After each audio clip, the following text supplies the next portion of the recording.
कर दे सबको घायल, कह रहा आंखों का काजल, इश्क में जीना मरना। Everybody शावा शावा माहिया ते शावा शावा। Thank you. लाजल्या मनातुनी उघडले हिम तुषार गाला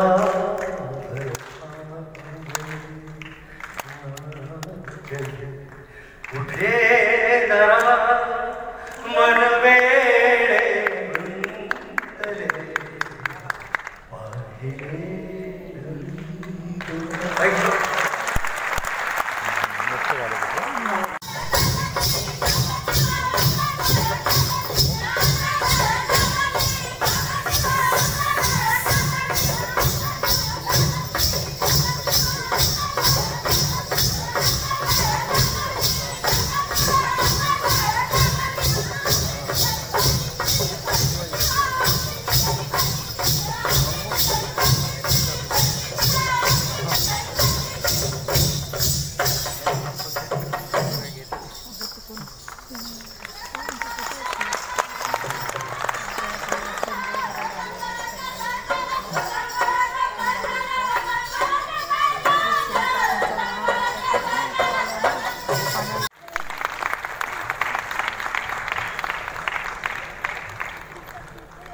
दरवर्षी आगळं वेगळं स्मृतिचिन्ह करण्याचा प्रयत्न आपण करत असतो आणि त्यावरती बाबांची भावमुद्रा ही निश्चितपणे असते। याही वरती जांभूळाख्यांमधल्या सूत्रधराच्या किंवा द्रौपदीच्या वेशभूषेत बाबा या स्मृतिचिन्हावरती दिसतात। त्यानंतर आपणा सगळ्यांचा ज्यांच्या शब्दावरती अवघा महाराष्ट्र प्रेम करतो असे कवी संदीप खरे,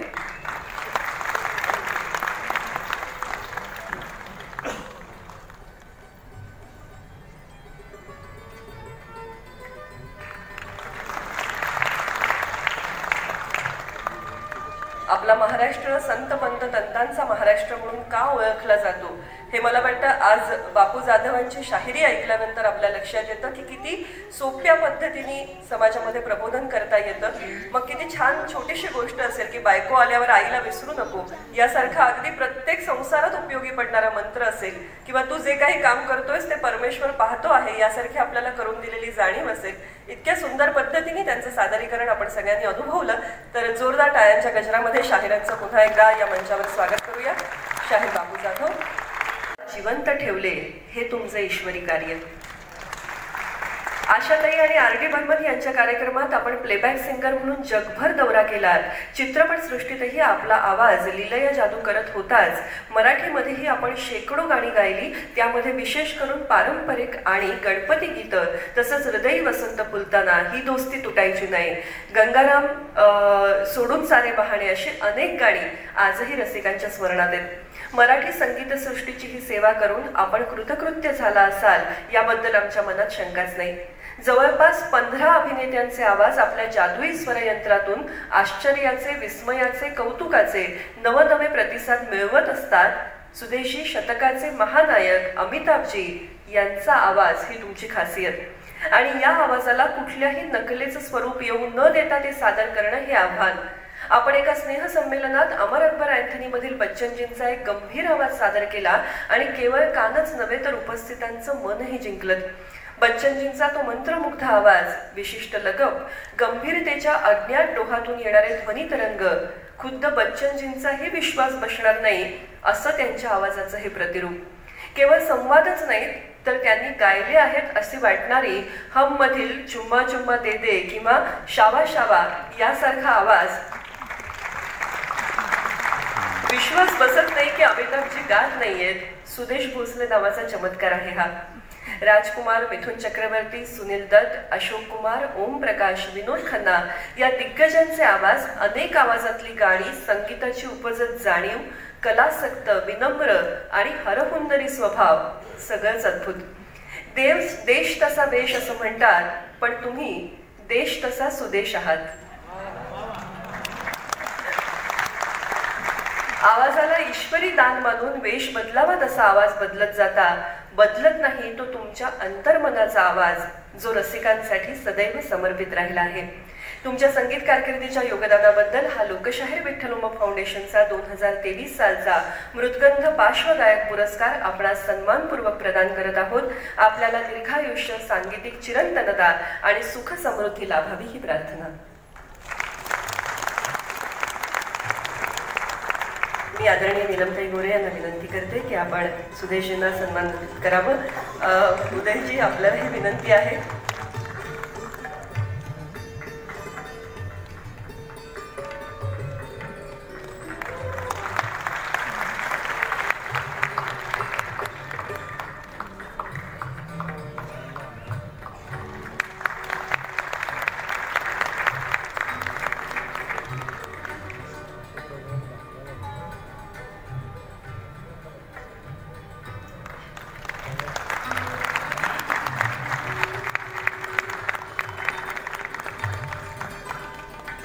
झालो आणि मला असं वाटतं की नाटककारांनी मला साकारलेल्या वेगवेगळ्या भूमिका मला करायला मिळाल्या.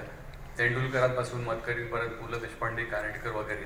तसंच फिल्म मेकर्सनी जे माझ्यावर विश्वास दाखवला, म्हणजे माझ्यापेक्षा त्यांचा माझ्यावर जास्त विश्वास होता. त्याच्यामध्ये गजेंद्र अहिरे, राजकुमार हिरानी, महेश कोठारे, आदित्य सरपोतदार, संजय सुरकर वगैरे लोकांनी मला फिल्म मेकर्स म्हणून त्याच्यात या सगळ्या भूमिकांमधून मी शिकत गेलो. पण तेवढंच नाही आहे. म्हणजे लोककलांचा आविष्कार करणारी जी मंडळी होती, दिग्गज मंडळी होती, निळू फुले, राम नगरकर यांची कला पथकातली नाटकं, त्याच्यानंतर दादूभाई इंदुरकरांचं गाढवाचं लगीन आणि यांचं मी जे बघितलं आख्यान, जांभूळ आख्यान, ते तर हे बघून मी थक्क झालो. हे सुद्धा मग शिक्षण होतं. म्हणजे मी जडणघडण जी झाली नट म्हणून या मंडळींमुळे झाली, म्हणजे नाटककारांमुळे झाली, फिल्म मेकर्समुळे झाली, तसंच ते लोककलावंतांमुळे झाली. हे चैतन्य जे बघितलं मी विठ्ठल उमपांमधलं, ते खरोखर मी थक्क झालो त्यांच्यावर. म्हणजे एकाच वेळेला या सगळ्या गोष्टींचा संगम असायचा. नृत्य, संगीत, नाट्य, अभिनय हे सगळं एकत्र त्यांचा वावर असायचा आणि ते खूप शिकण्यासारखं होतं. मला असं वाटतं की हा मोठा, ज्यांना आपण मानतो, ज्यांच्या कार्याला, ज्यांच्या एकूण वावर त्याच्याबद्दल मला आदर आहे, ते त्याच्या नावाचा पुरस्कार या दिवशी मिळावा याचा मला खूप म्हणजे माझं भाग्य आहे असं मला वाटतं. आणखीन एकच गोष्ट सांगतो की जनरली असं म्हणतात की म्हणजे नट करत असलेली भूमिका त्यावेळेस अलिप्तपणे करतो आणि तो नंतर तो विसरतो.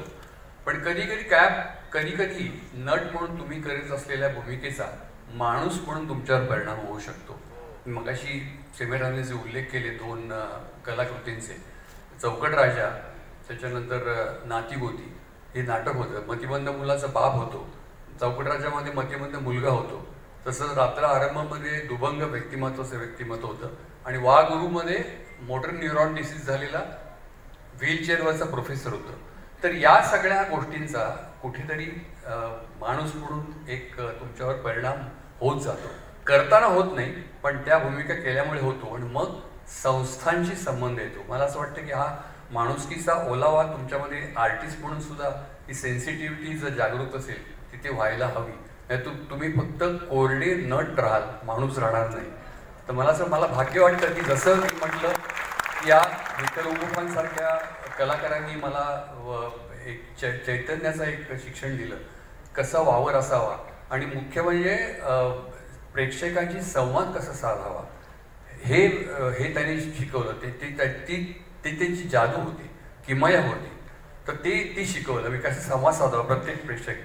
तसंच ह्या काही रोल्सनी मला आणखीन काही गोष्टी शिकवल्या. संस्थांशी संबंध आला, माणसांशी आला, त्या पेशंटशी आला, तर तो संबंध टिकून राहिला. तर मला असं वाटतं की हे नट म्हणून माझी अचिव्हमेंट आहे, मिळकत आहे असं. तर धन्यवाद नंदेश, सरिता, आज हे दिल्याबद्दल. Thank you very much. तर अर्थातच सुदेशी बोलणार, कोई शक?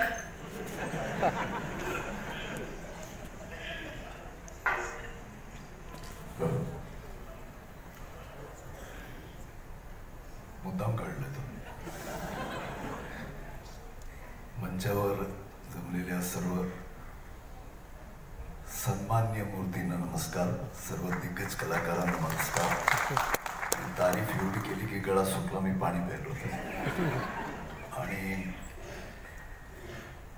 नॉर्मली तुम्ही जसं म्हणालात की आजही मला मिमिक्री आर्टिस्ट म्हणतात, मला वाईट वाटत नाही. पण आज मला नंदेश भाऊ तुम्ही संगीताचा पुरस्कार दिला, खूप खूप धन्यवाद. खूप खूप धन्यवाद. बाबांच्या नावाने इतका मोठा सन्मान ह्या दिग्गजांबरोबर मला देताय तुम्ही. आणि खरं शब्द नाही, मला खूप कमी सन्मान मिळाले, पण तुम्ही आणि सरिताजी खूप मेहनत केली आहे. तुमचं हे फाउंडेशन असंच पुढे जाऊ आणि तुमच्या कार्यात माझा एक छोटासा सहभाग असो हीच मी तुम्हालाच विनंती करतो. आणि मला तसं आम्ही भेटलो आहोत फंक्शन्समध्ये नंदेश दादा, पण एकदा सुरुवातीला पहिला फोन आला तेव्हा ते म्हटलं सुदेश दादा म्हटलं, आणि मला म्हटलं मी बघितलं अर्षद मी थोडा मोठा वयाने म्हटलं. त्याच्यानंतर काही दिवसांनी आमचं बोलणं सुरू झालं, मग ते सुदेश दादू बोलायला लागले. मी जो आजोबा झालो नाही आहे. तर एनिवे, तर खूप बरं वाटलं. बाबांच्या नावाने हा इतका मोठा सन्मान मला दिला, तुम्ही खूप खूप धन्यवाद. थँक्यू. आणि एक गोष्ट, तुम्ही जे गाणं म्हटलं सुरेशजींचं, त्याचं कोइन्सिडन्स असं आहे की अरुणजींचा एक दिवस मला फोन आला की सुदेश, महेश कोठारेंचं कमबॅक आहे, एक चित्रपट आहे, बेसवाला आवाज पाहिजे त्यांना. आणि अनुराधाजींबरोबर माझं हे पहिलं प्लेबॅक 86 मध्ये. सांग मी तुझला काय देव ऐशा मोक्याला, हवे ते दे हवे ते घे जवळ तू ये ना.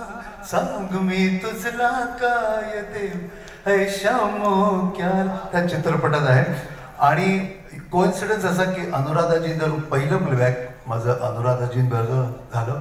आणि सचिनदांचा आवाज ऐकल्यानंतर पंचमतानी जे गाणं दिलं होतं ते झलझलामध्ये, ते पण 86 मध्ये, आणि ते सुद्धा अनुराधाजींबरोबर. तर 86 माझा टर्निंग पॉइंट होता. त्याने जास्त वेळ घेत नाही आणि पण आम्हाला काहीतरी ऐकायला थोडा वेळ घेऊ. हिंदी चालेल ना. ओरे माझी ओरे माझी हो मेरे माझी, मेरे साजन है उस पार, मैं मनवा तू इस पार. ओ मेरे माझी अब की बात, ले चल पार ले चल पार, मेरे साजन है उस पार.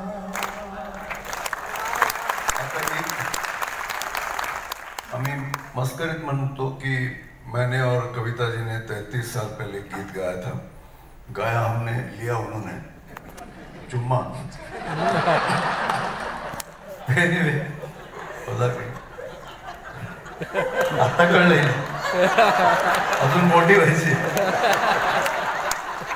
आता ज्या आवाजासाठी मला लोक ओळखतात. आणि अजून एक मला बरं वाटतं, आपल्या देशापेक्षा मी जेव्हा जगभर फिरतो आपल्या सर्व कलाकारांसारखा, तेव्हा आपले मराठी लोक म्हणतात सुदेश तुझा अभिमान आहे आम्हाला. ते सर्वात मोठा पुरस्कार असतो. कभी कभी मेरे दिल में ख्याल आता है, कभी कभी मेरे दिल में ख्याल आता है कि जिंदगी तेरी जुल्फों की नाम छांव में गुजरने पाती तो शायद आप हो भी सकती थी. ये रंजो गम की स्याही जो दिल पे छाई है, तेरी नजर की शुआओं में खो भी सकती थी, मगर ये हो न सका. मगर ये हो न सका. रब ये आलम है कि तू नहीं, तेरा गम तेरी जुस्तजू भी नहीं. गुजर रही है अंधेरों में जिंदगी जैसे, इसे किसी के सहारे की आरज़ू भी नहीं. न कोई राह न मंजिल न रोशनी का सुराग, इन्हीं अंधेरों में रह जाऊंगा कभी खोकर. मैं जानता हूं मेरी हमनफस, मगर यूं ही कभी कभी मेरे दिल में ख्याल आता है.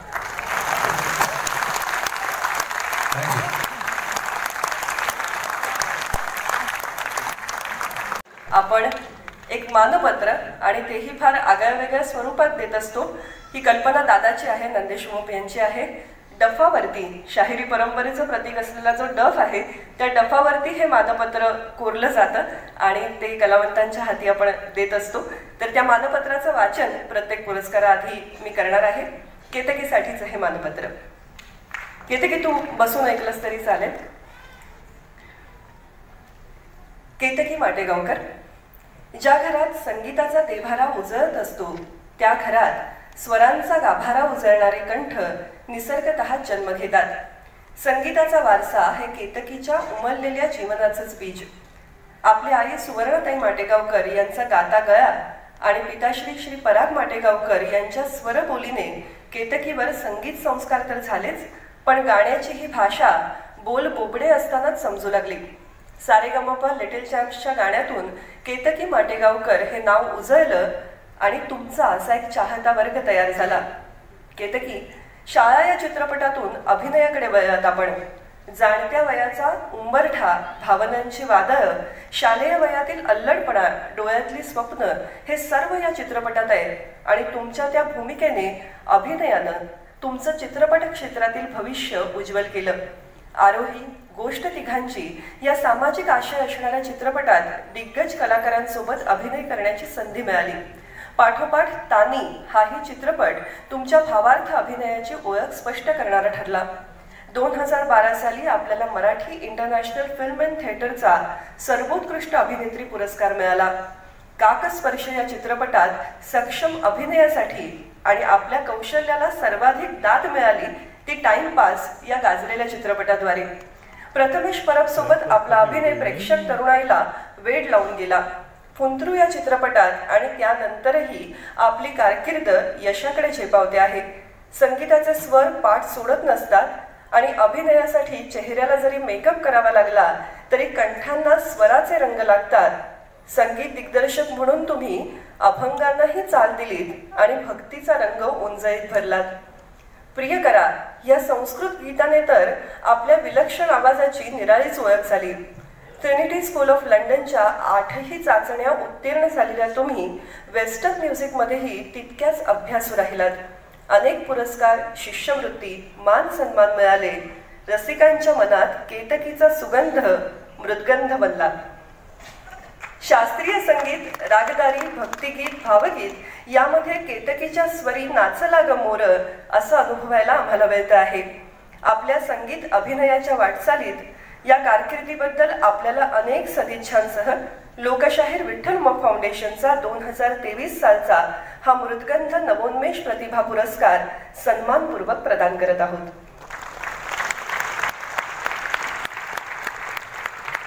मी आदरणीय उदयजी सामंत यांना विनंती करते की हा पुरस्कार आपण प्रदान करावा.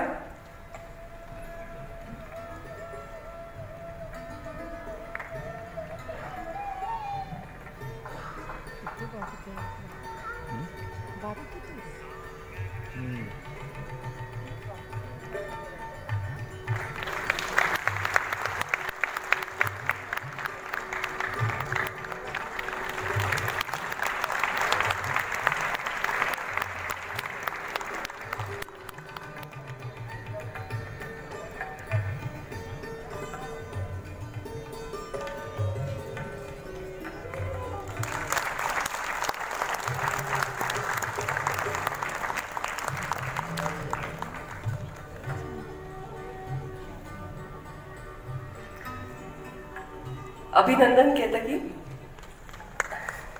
आणि अर्थातच तुझा स्वर कानी पडावा म्हणून सगळे उत्सुक आहेत. तर या निमित्ताने तुझं मनोगत आणि काहीतरी गुणगुणणं नक्की ऐकायचंय.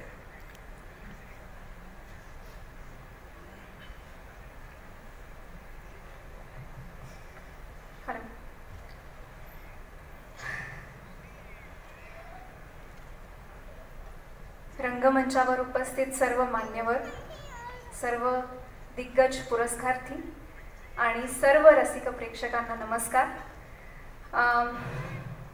नंदेश दादा म्हणाले तसे गायकांनी बोलण्यापेक्षा गावं मला फार बोलता येत नाही. पण सगळ्यात आधी लोकशाहीर विठ्ठलजी उमप फाउंडेशनच्या तर्फे हा जो पुरस्कार आज मला दिला, नवोन्मेष पुरस्कार, हा कुठेतरी मी एक आशीर्वाद आणि एक जबाबदारी म्हणून स्वीकारते. कारण आशीर्वाद, कारण इतक्या मोठ्या नावाचा पुरस्कार हा आशीर्वादच असू शकतो.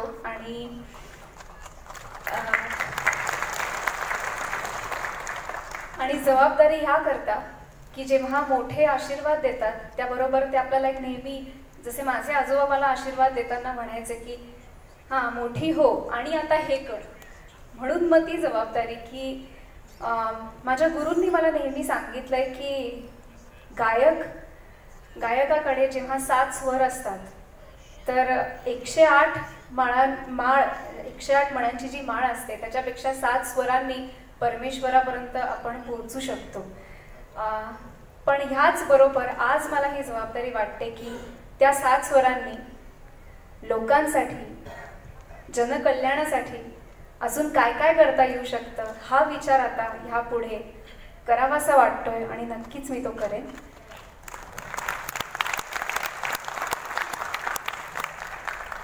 सर्व सभासदांचे आणि फाउंडेशनच्या सर्व सभासदांचे आणि नंदेश दादाचे मी मनापासून आभार मानते. कारण ह्या इतक्या मोठ्या पुरस्कारासाठी माझा विचार झाला. मला नेहमीच एका शिष्यत्वाच्या भूमिकेत राहायला आवडतं. त्यामुळे आय विल मेक शुअर की मी त्याच भूमिकेत राहून काहीतरी करण्याचा प्रयत्न करेन. आणि त्याचबरोबर सर्व पुरस्कारार्थींचे मनापासून अभिनंदन मी करते. आज 12 वर्षांनी मी काकांना भेटते आहे, दिलीप काकांना. कारण पहिला चित्रपट शाळा त्यांच्याबरोबर